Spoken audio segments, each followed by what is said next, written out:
What's up everybody and welcome back to my channel. If you're new to my channel, hi, my name is Alice and please don't forget to subscribe and ring the bell to get notified every time I upload a new video.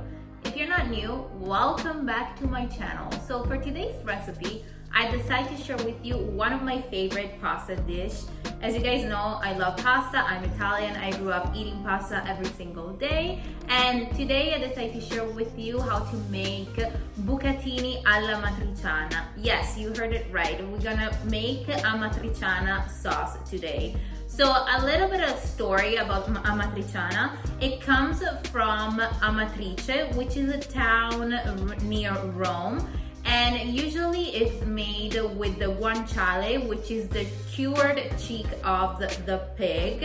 But today we're gonna use Italian pancetta because unfortunately I wasn't able to find any cured pork cheek or guanciale.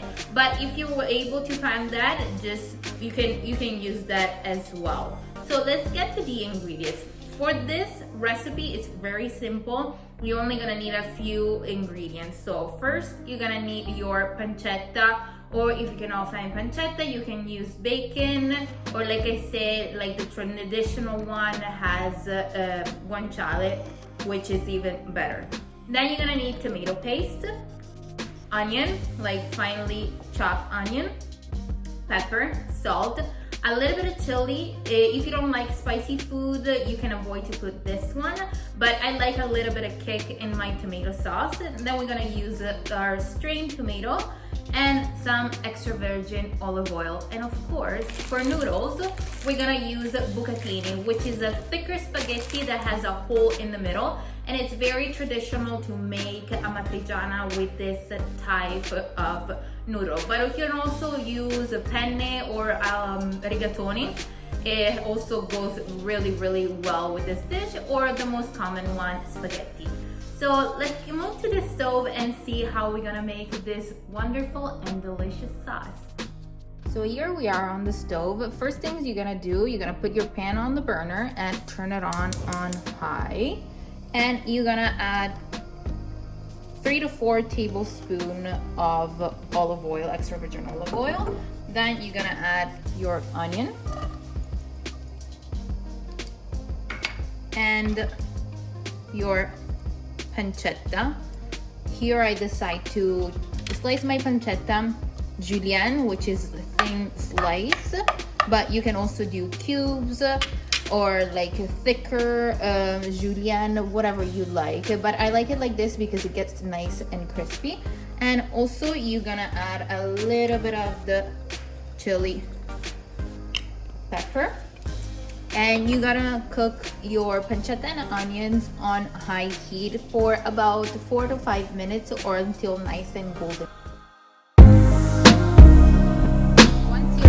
Pancetta and onions are nice and crispy and golden brown, it's time to add your tomato paste all at once, like so. You're just gonna mix it in the oil and the pancetta fat all together, and you're gonna cook it for about 1 minute on medium heat. After cooking your tomato paste for about a minute and a half, this is the result, and you're gonna add your strained tomato all at once. And again, because I don't like to waste anything, I'm just gonna add a little bit of water to my jar and rinse the extra tomato sauce that it's left in the jar, and I'll add that to the sauce as well. And you're gonna season it with a little bit of black pepper,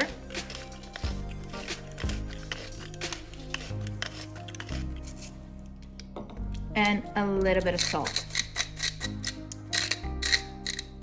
And then you're gonna cook the sauce on low for about 15 to 20 minutes, covered with a lid. But make sure you leave a little bit of space so the steam can come out of the pot and your sauce is not gonna be watery at all. So my sauce is almost ready. It's like 10 minutes away, so it's time to put your water on. And once it boils, you're gonna put a little bit of salt. You're gonna salt it like the ocean, and then you're gonna drop your noodles and you're gonna cook it al dente. And then we're gonna be back for the final part when we're gonna mix the two together.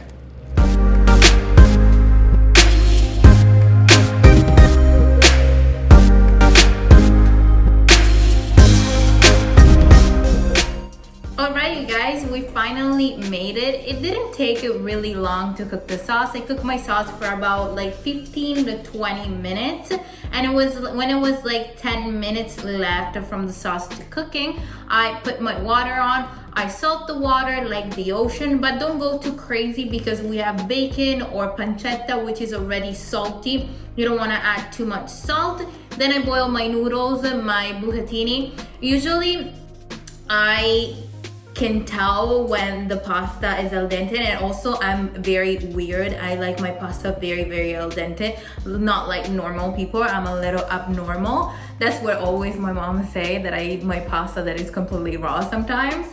But just make sure that you follow the minutes that is usually on the package, especially if you're not familiar with that type of noodles, that you never cook it before. Just follow the package and also taste it before you drain your pasta.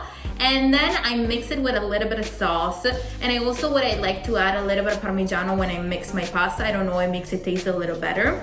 Usually AMATRICIANA, you always, because it's from Rome, they have pecorino there. They usually put pecorino on the matriciana, but I'm not crazy about pecorino, so I usually use Parmigiano. So you can use whatever you like. I also have a little bit more Parmigiano. Don't you think it's the cutest thing, this thing? It's so beautiful. It's like a Parmigiano Reggiano wheel. It's so cute. I'm just gonna sprinkle a little bit more on the top because I like my pasta with a little bit of cheese on the top.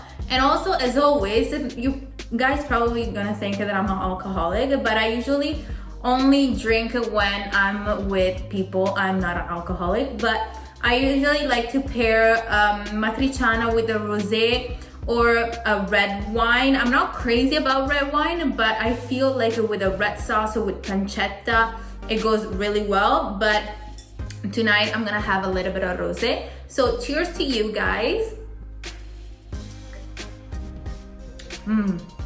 So yummy. And now, as always, the best part, I'm gonna try my bucatini. I also like to put a little bit of sauce on the top as well. And this is gonna be messy, but this time I came prepared and I brought napkins with me because every time like I eat like something, I always forget about the napkins. Not this time. So the thing is that bucatini are a little tricky to eat. You're gonna get messy. And I also enjoy really big bites. I don't know, it satisfied me. So I just want to twirl it. And cheers. Oh my God, it's so good. Because we put the tomato paste, it makes the sauce so sweet, not acidic at all. You can taste the bacon, you can taste the caramelization from the onion. Everything blends really well. And at the end, you get a slightly kick from the peperoncino or chili pepper, but I call it peperoncino because I'm Italian. And it's super delicious.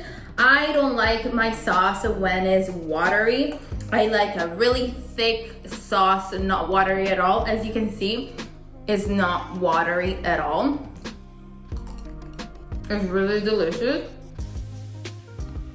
And the pancetta, it's so yummy. I know some people like to put garlic, but as you guys know by now, I don't like garlic. I'm not a garlic person.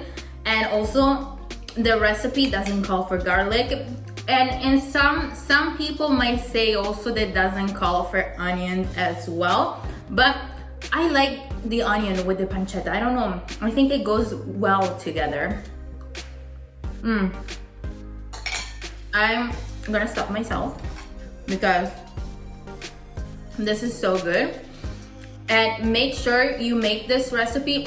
It's super easy. This ingredient, you probably have it already in your house and in your fridge.